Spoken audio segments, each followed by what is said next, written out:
Entonces, acá vamos a hablar un poquito más sobre la función de la nefrona y vamos a integrar un poco lo que vimos antes como la porción, ¿sí?, que está relacionada con la parte vascular, es decir, la arteriola aferente, ¿sí?, el glomérulo, capilares, la arteriola eferente, y cómo esa arteriola eferente se va a capilarizar, ¿sí?, y se va a disponer entre los túbulos, como lo vemos acá, ¿sí?, y luego va a continuarse, por así decirlo, una vénula, ¿sí? Que eventualmente las vénulas de menor tamaño, como decimos siempre, se van reuniendo, van formando venas, ¿sí?, de mayor tamaño hasta finalizar, ¿sí?, en lo que sería la vena renal, que es lo que emerge del riñón, ¿sí? Entonces, no confundan la porción vascular de la porción estructural, ¿sí?, que hablamos antes, que son los túbulos y las diferentes porciones de la nefrona, ¿sí? Entonces, acá lo que vemos es cómo se relaciona la porción vascular, ¿sí?, y cómo acompaña a estas estructuras que vimos antes, que iban a ser la cápsula de Bowman, el túbulo contorneado proximal, las asas de Henle, ¿sí?, en sus porciones gruesas y delgadas, el túbulo contorneado distal y finalmente el túbulo colector, ¿sí? Entonces, fíjense que está graficando esta imagen, acá vemos la filtración de la sangre, ¿sí?, que lo vamos a ver a este nivel. Como dijimos antes, esto se iba a dar entre justamente las células endoteliales del capilar y la lámina visceral de la cápsula de Bowman, que iban a ser los podocitos, ¿sí? Entonces, acá se realiza el primer filtrado, ¿sí?, el filtrado del plasma, el cual dijimos que íbamos a obtener la primera orina, ¿sí? Pero fíjense que a este nivel entonces pueden filtrarse diferentes sustancias, como lo pueden ser, por ejemplo, no sé, glucosa, aminoácidos. Lo que no se va a filtrar van a ser los elementos formes de la sangre, por ejemplo, eritrocitos, ¿sí? Los eritrocitos no se van a filtrar, ¿sí?, van a continuar, digamos, en la sangre y no van a pasar al sistema de túbulos. ¿Por qué? Porque en la orina entonces no deberíamos o no tenemos que encontrar sangre, por ejemplo, ¿sí?, a excepción de algunas, seguramente, situaciones patológicas. Entonces, a este nivel tenemos la filtración de la sangre, ¿sí?, y que justamente todas esas sustancias que se filtran van a pasar al sistema de túbulos, ¿bien? A nivel del túbulo contorneado proximal, entonces, vamos a encontrar, fíjense que acá hay una flechita que está señalando que algo pasa desde el túbulo hacia la sangre. Eso lo vamos a llamar reabsorción, ¿sí? Entonces, son sustancias que se filtraron, pero que necesitamos ahora que vuelvan a la sangre, ¿sí? O sea, no las queremos en la orina, los queremos que pasen de nuevo a la circulación sanguínea, ¿sí? Mientras que fíjense que va a haber otras sustancias que, a diferencia, van a ser secretadas ahora desde la sangre hacia el lumen, ¿sí?, que sería el sistema de túbulos. Entonces lo mismo, quizás no se filtraron a este nivel, pero sí luego, ¿sí?, en este acompañamiento que les dije que íbamos a tener del sistema vascular con el sistema de túbulos, estas sustancias entonces son secretadas de nuevo hacia estos túbulos, ¿sí? Entonces sí van a formar nuevamente parte de la orina, ¿sí? Luego fíjense que a nivel de las asas de Henle tenemos de nuevo una reabsorción, ¿sí? ¿Qué quiere decir? Que vuelven a haber sustancias que pasan desde los túbulos hacia la sangre, ¿sí? Tanto acá como acá, ¿sí? Están representados como la R porque es la reabsorción.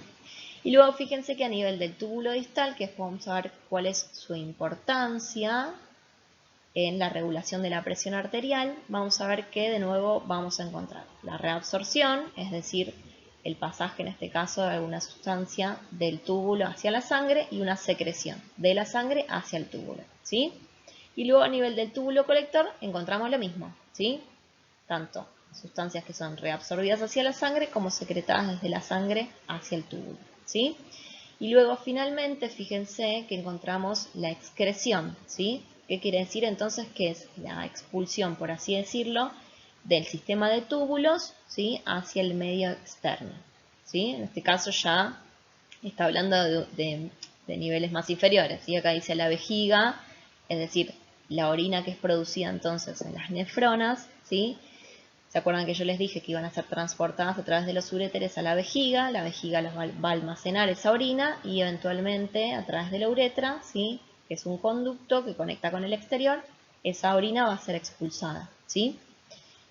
Entonces, fíjense que toda la formación de esa orina y todo lo que vamos a expulsar es lo que finalmente ¿sí? Está viajando, entre comillas, a través de todo este sistema de túbulos y queda un producto final que tiene que ser eliminado. ¿Sí? Bien. Bien, entonces ahora vamos a ver el aparato yuxtaglomerular. Vamos a ver que está formado por células yuxtaglomerulares, que son las que les señalo acá, que forman parte que se encuentran en la arteriola aferente. ¿Sí? También va a estar formado por células de la mácula densa, que antes las vimos, y que iban a encontrarse a nivel del túbulo contorneado distal, que como les dije antes, entonces iba a tener una relación con el corpúsculo renal, ¿sí? Y con la arteriola aferente. Y por último encontramos células mesangiales, que no van a ser las mismas que las que vimos antes que limpiaban la barrera de filtración, sino que estas células van a ser extraglomerulares, por lo tanto las encontramos por fuera del corpúsculo. ¿Sí? Y después vamos a ver de qué se trata cada célula. Bien, ¿cuál es la importancia de este aparato yuxtaglomerular? Va a detectar las variaciones de la presión arterial, ¿sí? A nivel de la arteriola aferente, ¿sí? Y fíjense que esto puede suceder, por ejemplo, en un accidente o en no sé, una hemorragia, por ejemplo, tenemos pérdida de sangre, entonces la presión que vamos a encontrar, digamos, a nivel de la arteriola aferente va a disminuir. Entonces estas células van a poder sensar esa disminución de la presión y desencadenar una respuesta en base a eso, ¿sí? Básicamente igual eso después lo van a ver bien en fisiología, pero lo que sucede es que se estimula una hormona que se llama renina que desencadena otras reacciones y que finalmente lo que produce es la elevación, ¿sí? De la presión arterial. ¿Bien? Entonces, va a tener también otra función, además de sensar entonces esa presión, que tiene que ver con el control final de la composición de la orina, ¿sí? O sea, de la orina que sale de la nefrona. Entonces, ¿qué va a decir? Bueno, a ver cómo está esta orina y si necesito en realidad retener alguna sustancia que no tiene que ser excretada o al revés, si hay alguna sustancia que no se está excretando y que necesita ser eliminada, ¿sí? Entonces va a tener justamente ese control sobre, digamos, el filtrado final del plasma y la composición final de la orina, ¿sí? Bien, entonces, ¿qué podemos decir? Que las células yuxtaglomerulares entonces van a estar a nivel de la arteriola aferente, ¿sí? Que entonces van a poder sensar las variaciones de la presión y eventualmente actuar cuando entonces hay un cambio, ¿sí? De lo que llamamos, entre comillas, la presión normal, ¿sí?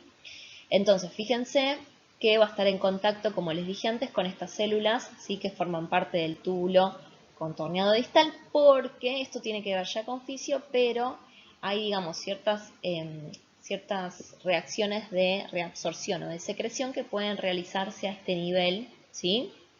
O lo mismo si el control de ese filtrado o esa composición de la orina, si necesito reabsorber o secretar alguna sustancia desde la sangre hacia el túbulo o desde el túbulo hacia la sangre, va a suceder a este nivel, ¿sí? Por eso hay un contacto entonces entre el túbulo contorneado distal y el corpúsculo renal y la arteriola aferente en este caso, ¿sí?